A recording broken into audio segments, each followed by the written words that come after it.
Hello， 大家好，我是田家博。今年的夏季赛 ，BLG 与 RNG 互换了上单，所以很多人都比较关注 Bin 在加入 BLG 后会有怎样的表现。而昨天 BLG 也迎来了新赛季的首战，对手就是 LNG。对比 BLG、LNG 在夏季赛没有任何人员上的变动和调整，且春季赛后半程的首发阵容也一直保持到现在。最终 BLG 首战是被 LNG 以2-1的比分击败。因为表现不佳， BLG 的几个选手除了辅助 Crisp 之外，其余4人均遭到了不同程度的批评。相比于春季赛， BLG 似乎并没有什么进步，即使换了上单也一样，让人看不到什么希望。比赛结束之后，杜云碧的赛后采访也是非常真实，不留情面的表示 LNG 只发挥了50%的实力。也正是因为 BLG 惨败， RNG 和 UZ 的风评再一次提升，尤其是 RNG 战队，很多观众都评价说 RNG 能在 MSI 上夺冠真没那么容易。Bin 选手在昨天3局比赛的表现都很一般，可以用非常平庸4个字来形容，还出现了很多失误。卡米尔脱节开团送人头，船长各种乱放大招，然后玩单机，不管输还是赢都和他没太大关系，让人想起了春季赛刚开始时候的 Bin， 也是与团队格格不入，完全脱节。在拿了 MSI 冠军后，本以为 Bin 回来能有一个很好的状态，实际上恰恰相反。如此再来回顾一下 RNG 与 T1 的总决赛， RNG 的教练选择让 Bin 在决赛中不要玩船长的决定是非常正确的。另外还有一点就是 Bin 在决赛之所以能拿到3盘蓝色方格温，其实是队友给到了足够的 BP 压力，使得 T1 教练将更多的半位给到了其他位置的结果。 MSI 决赛 T1 好多英雄玩不了，他们的决定是宁可放格温也不能放 RNG 其他位置的绝活英雄。但是在 BLG 就不一样了， BLG 的队友可不像 RNG 的选手一样有非常多需要针对的英雄，因此 Bin 就拿不到格温，拿不到格温一轮抢船长就是一个十分错误的决定，并输掉比赛，让观众们认识到了 RNG 其他4个队友的重要性。而 BLG 输掉比赛， UZ 的风评也会因此提升。原因有2点，第一是很多 UZ 的粉丝包括观众看不惯 BLG 战队利用 UZ 的流量欺骗观众，给人一种 UZ 上场的错觉，实际上只想让 UZ 乖乖直播的行为。因此在 BLG 输掉比赛之后，会有很多人大骂这支俱乐部花了这么多钱，结果还是这个样子。第二点则是 UZ 的解说能力得到了观众们的认可，分析能力不错，也很幽默，节目效果拉满，而且解说团战的时候也是不遗余力，很有激情，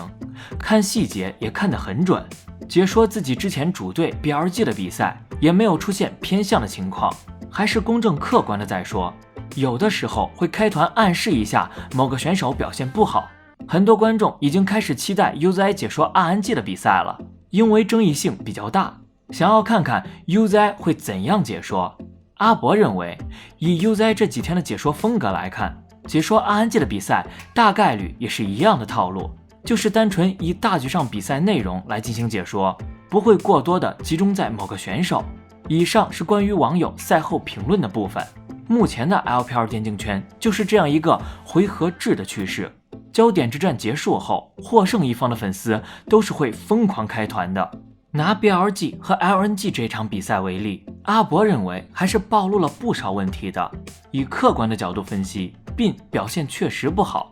甚至可以说是很差，但是也不能因为这个就剥夺 Bin 在 RNG 夺冠时起到的重要作用。Bin 在 MSI 上的一个整体竞技状态，在拿不到格温的时候都比较一般，但是 Bin 在 LPL 春季赛总决赛的表现却是非常突出的。可以说 RNG 战队能够去到 MSI， 得感谢 Bin 在那一场 BO5 中拿出了 FMVP 级别的表现，因为那一场对阵 TS 的比赛足够凶险，如果 Bin 没有打出那样的表现， RNG 是有可能无法参加 MSI 的。因此建议大家还是再继续观察一下 Bin， 包括 RNG，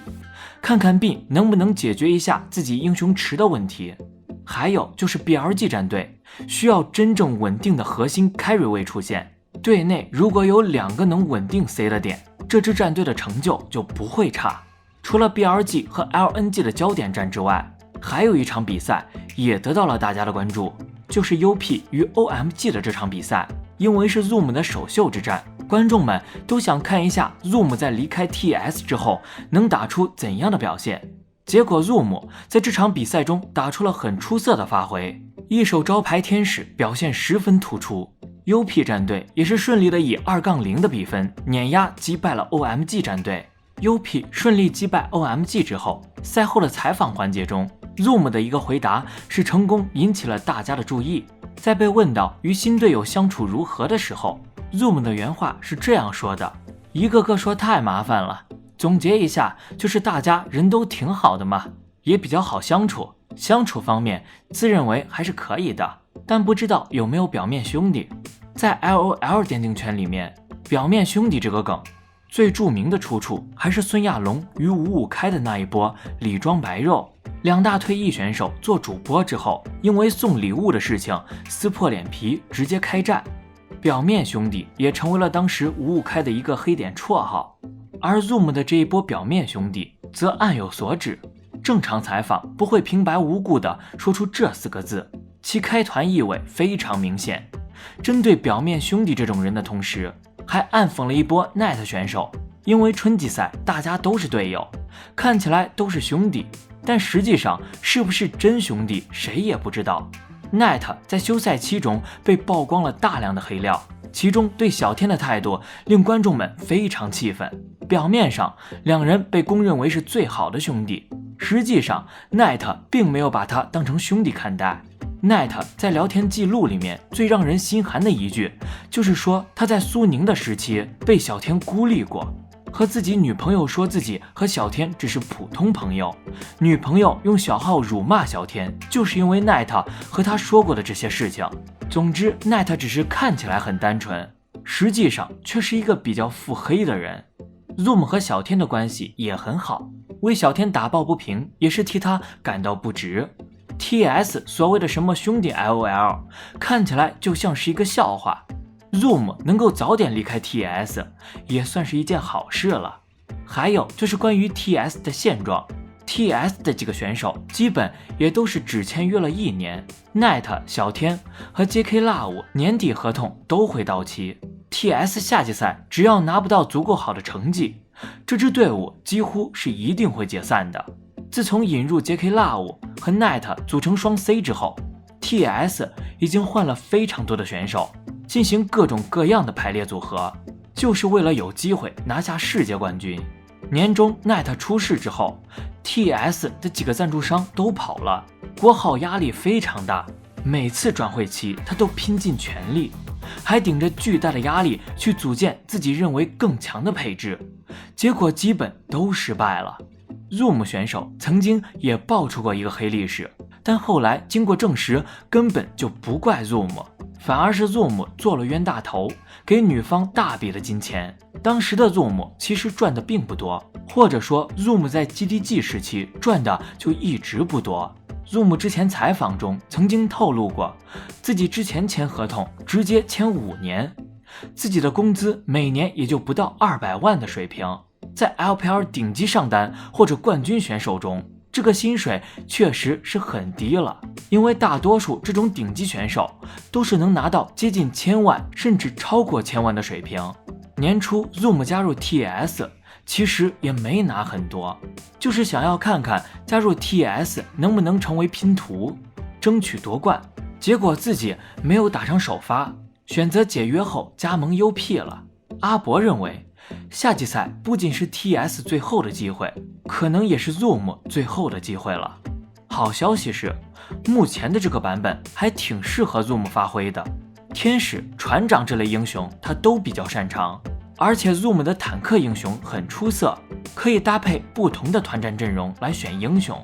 最后也希望 Zoom 能够尽其所能的证明自己的实力，也希望今后 LPL 的俱乐部能加强对选手场外的管理，不要再出现类似 NET 丑闻这么离谱的事情了。